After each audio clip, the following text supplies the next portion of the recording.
All right, well, we will be seeing how that meeting goes later on in the day. Thank you for that, Shirley.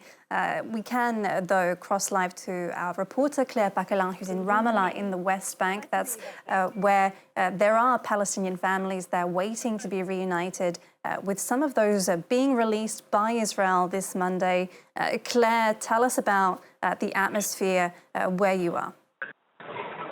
Well, I'm just outside the Ramallah Cultural Palace, the municipality building. Crowds have been gathering now, family members of the Palestinian prisoners that we expect to arrive here very soon on buses. These are prisoners who are being released under this deal. Family members as well as members of the Palestinian Authority security forces and members of the Red Crescent as well. Of course, lots of press too. We are expecting once these buses arrive and the soon-to-be former prisoners, they will go into this municipality building and they will meet with their families there. We have just been speaking to a lady who told us that she was here to meet with her brother. He was put behind bars 17 years ago. She said she didn't expect to ever see him again, which suggests that he was given a life sentence.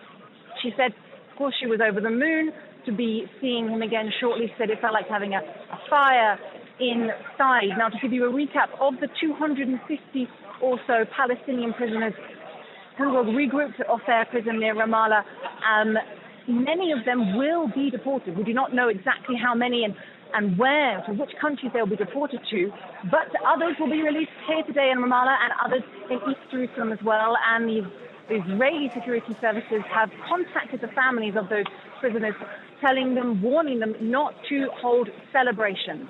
They are not to hold celebrations that would be seen as disrespectful.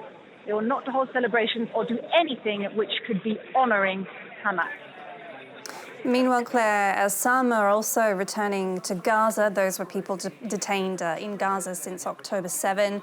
Obviously, they're returning to a very different Gaza, perhaps, than the one that they knew before they were detained. Certainly, we're looking at around 1,700 people who were detained in Gaza after the October 7th attacks. Now, they were regrouped at a prison in the Negev desert, and we understand preparations have been happening all day at the Nasser hospital to receive them, and some of their family members, of course, will be there to receive them. But there are families in Gaza who found out, or have only just recently found out, that members of their family, their relatives, are on the list of prisoners to be released, and until then they thought that they were missing. They did not know where they were. They had no news.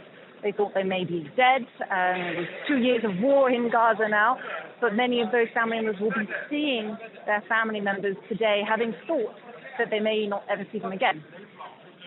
And in Ramallah, where you are, I'm not sure how much you've spoken to people there, but is there a sense there that this ceasefire deal, this first phase, has given people there much hope? I mean, the deal, of course, is centered around the fighting in Gaza and a ceasefire there, but how are people in the West Bank viewing this?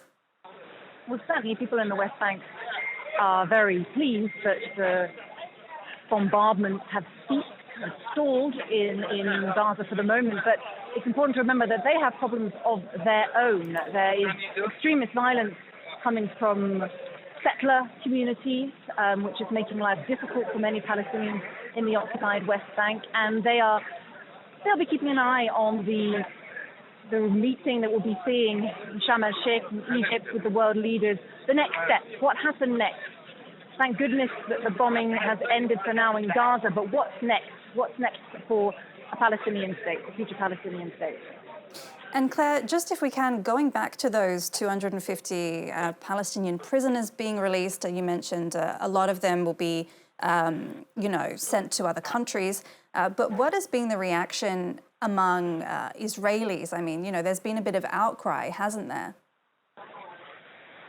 There is certainly anxiety in some parts of the Israeli society, and with good reason. When you look at the crimes that these men were convicted of, some were awaiting trial and not yet been convicted, but most were convicted of often either organizing or even carrying out deadly attacks in which Israelis were killed. And you have to just look at the case of Yahya Sinwar, who was seen as an organizer behind the preparation of the October 7th attack in Israel, and he was released in a prisoner exchange several years ago, 2011. He went back to Gaza after having spent quite some time in an Israeli prison, and he was able to organize and launch the October 7th attack. So certainly there is anxiety in Israeli society about that.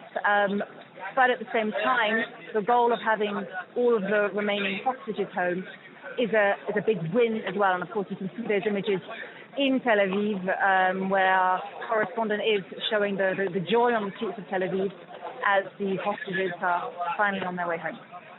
All right, Claire Paccalin, a day of mixed emotions then it seems. Thank you very much for your reporting. That's France 24's reporter Claire Paccalin in Ramallah. I'm joined